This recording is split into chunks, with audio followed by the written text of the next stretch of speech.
Hi and welcome to bmplounge.com. Continuing our mini series on group creativity techniques, today we are looking into benchmarking.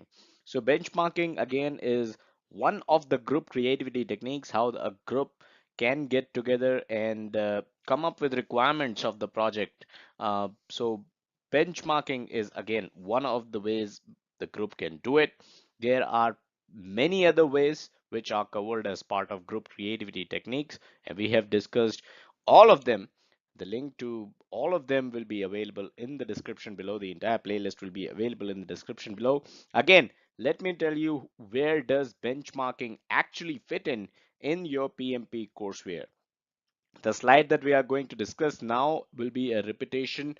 If you have seen any other video on this mini series of group creativity techniques, you can skip over. Feel free to skip over the next slide and then go on directly to the understanding of what benchmarking really is. So the knowledge area that we are discussing here is scope management.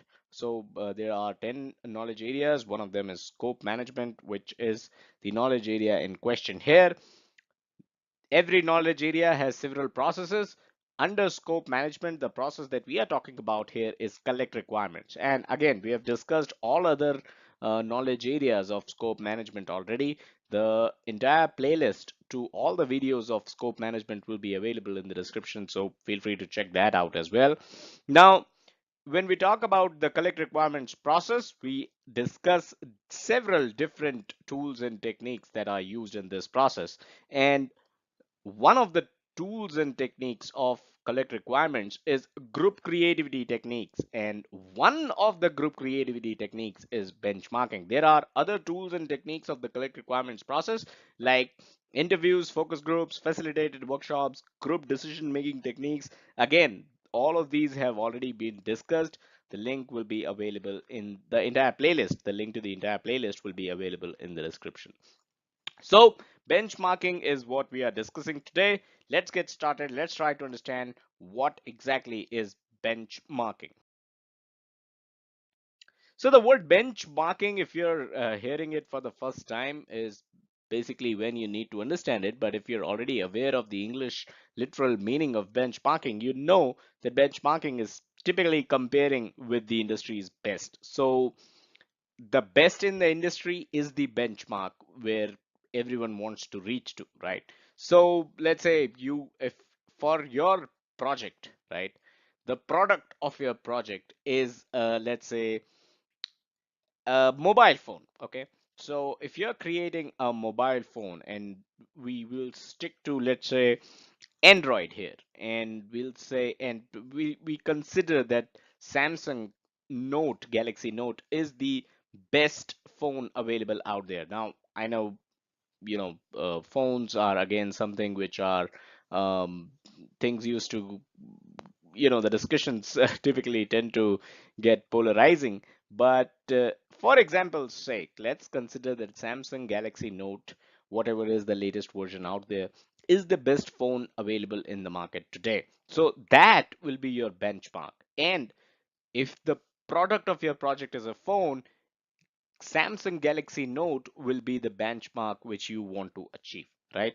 So, which your product you are going to compare directly with the Samsung Galaxy Note. So, more precisely, now again, if you drill down into benchmarking, you'd understand that this might not be an exact direct one-to-one comparison with the product. This can also mean, if you're talking in precise terms, benchmarking is often the comparison of the processes and practices of your organization with the best, right? So not just the end product of Samsung, you might want to compare your organization's processes and practices with that of Samsung, since they are the industry leader. So that is where benchmarking comes into the picture. Now, why benchmarking when we are talking about collect requirements? Again, we'd go back to the first definition that we discussed of the Samsung Galaxy, when we took the example of Samsung Galaxy Note phones, right? Benchmarking can help compare the product of your project with industry's best product, and thus help with requirements gathering. So Let's say you are collecting requirements for the product of your project, which is a phone, and you realize that Samsung Galaxy Note, which is the market leader, which is the best in the market today, contains a stylus. A stylus can be a requirement that the group can discuss upon and consider whether they want to have a stylus with their phone, right?